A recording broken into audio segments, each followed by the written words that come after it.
나도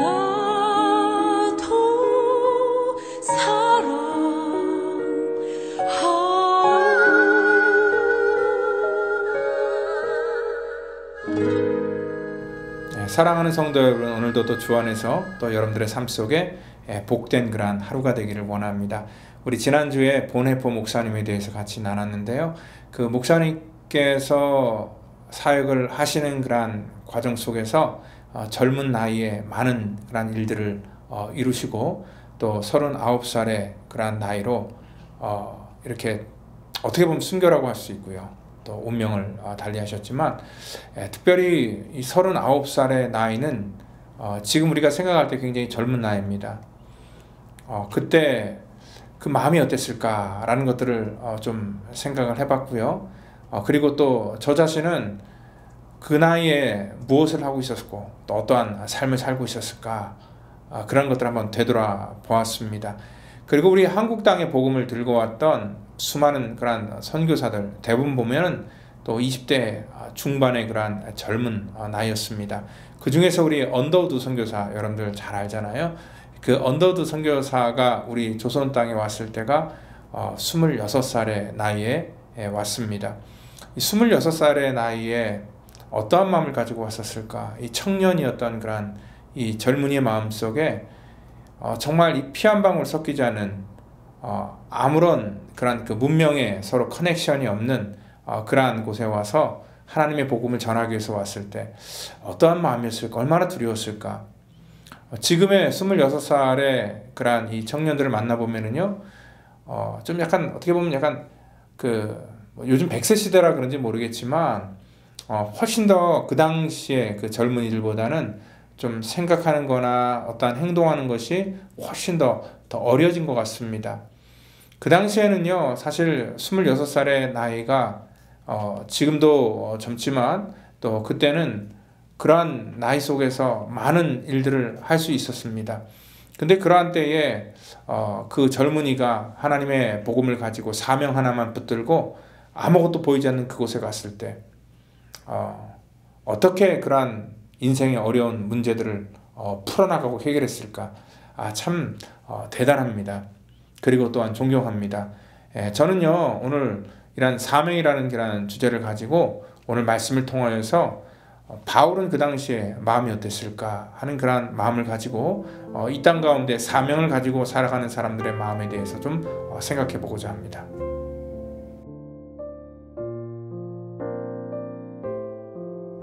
바울이 밀레도에서 사람을 에베소로 보내어 교회 장로들을 청하니 오매 그들에게 말하되 아시아에 들어온 첫날부터 지금까지 내가 항상 여러분 가운데서 어떻게 행하였는지를 여러분도 아는 바니 곧 모든 겸손과 눈물이며 유대인의 간계로 말미암아 당한 시험을 참고 주를 섬긴 것과 유익한 것은 무엇이든지 공중 앞에서나 각 집에서나 거리낌이 없이 여러분에게 전하여 가르치고 유대인과 헬라인들에게 하나님께 대한 회개와 우리 주 예수 그리스도께 대한 믿음을 증언한 것이라.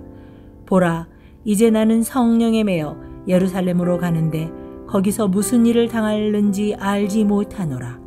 오직 성령이 각 성에서 내게 증언하여 결박과 환난이 나를 기다린다 하시나 내가 달려갈 길과 주 예수께 받은 사명 곧 하나님의 은혜의 복음을 증언하는 일을 마치려 하매는 나의 생명조차 조금도 귀한 것으로 여기지 아니하노라.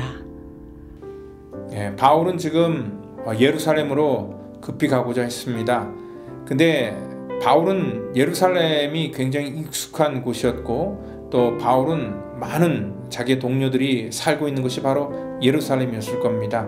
어떻게 보면은 예루살렘은 힘들거나 어렵지 않은 마치 자기의 고향과 같은 그러한 곳이었을 겁니다.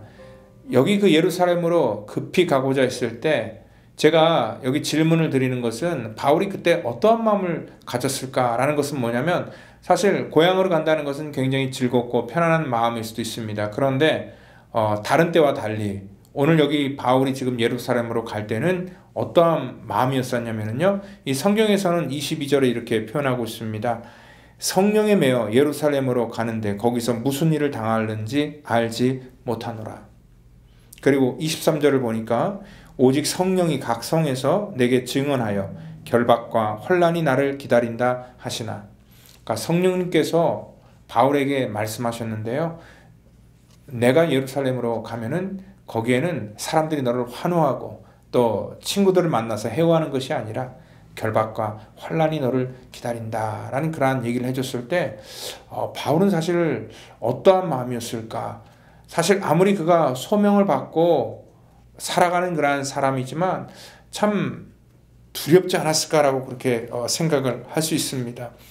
여러분들이 사명을 가지고 있다는 것, 그리고 그 사명의 그 끝이 어떻다는 것, 이것들은 사실 누구도 알 수 없는 일입니다.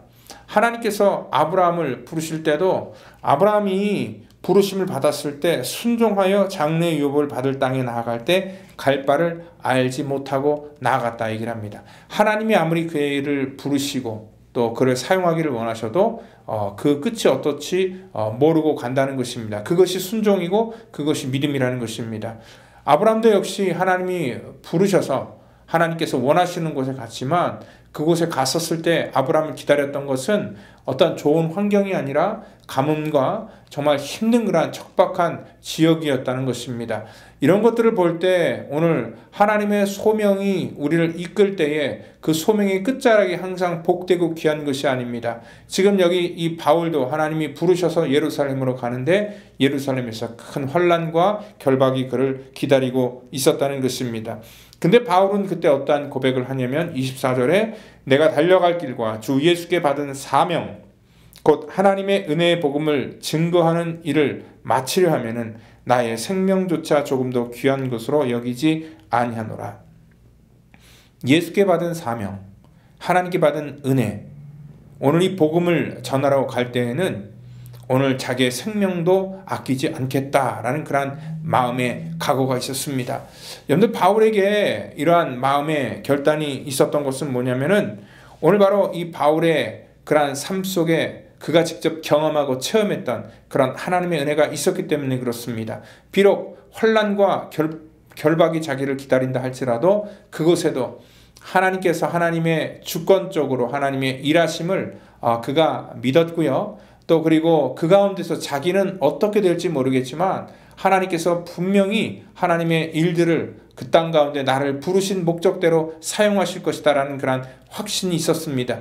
그래서 마치 소가 도살장 끌려가듯이 막 억지로 간 것이 아니라 오늘 달려갔다라는 그런 표현을 하고 있습니다. 오늘 믿음으로 하나님 앞에 적극적으로 달려가서 고난과 핍박과 환난이 그를 기다린다 할지라도 그는 개의치 않고 그 일에 자기 삶을 던지는 것을 볼 수 있다는 것입니다.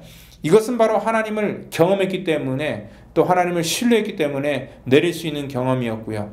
아까 얘기했듯이 언더우드 선교사도 이러한 순종이었을 겁니다. 이 조선 땅에 와서 얼마나 두렵고 어려웠을까. 그가 고백하기를 이 조선 땅에 왔는데 아무것도 보이지 않는다라는 그런 그 한마디 표현을 통하여서 그의 마음의 심중을 읽을 수 있습니다. 아무것도 보이지 않는다는 것은 뭐냐면 두려운 것입니다. 그리고 또한 어떻게 해나가야 될지 그 방법도 모르겠고 또한 힘들고 모든 것들이 어렵다는 그런 뜻입니다. 그런데 그 젊은이 한 사람이 하나님께 받은 그런 소명을 통하여서 우리나라가 어떻습니까? 그 지금에 있는 그런 그 연세대학교 모든 것들이 전부 다 이 언더우드 이 선교사 이 사람의 헌신을 통하여서 그 기반이 닦아진 것이고요.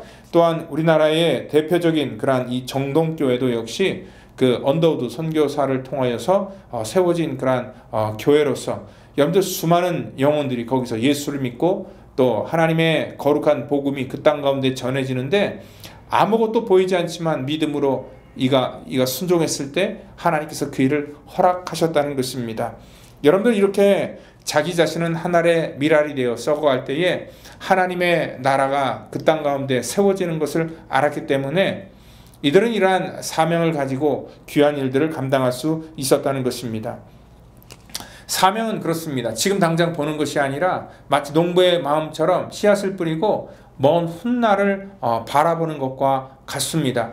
그런데 농부가 이 씨를 뿌리고 자기 안에 확신이 있고 경험이 있고 자기가 이것을 뿌리면 분명히 결실한다는 그러한 확신이 있으면 힘들고 어렵고 아무리 가물어도 농부는 어떻게 해서든지 그 일들을 하려고 노력을 한다는 것입니다.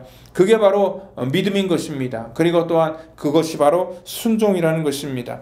여러분들 밤에 잘 때 꾸는 꿈은 아침에 일어나면 기억이 나지 않습니다. 그것을 우리가 개꿈이다 그렇게 얘기를 합니다. 그렇지만 낮에 꾸는 꿈 있잖아요. 그러니까 낮잠 말고요. 낮잠 주무시다 꾸는 꿈 말고 정신이 멀쩡할 때 그 마음속에 갖는 그런 꿈은요 무서운 꿈입니다.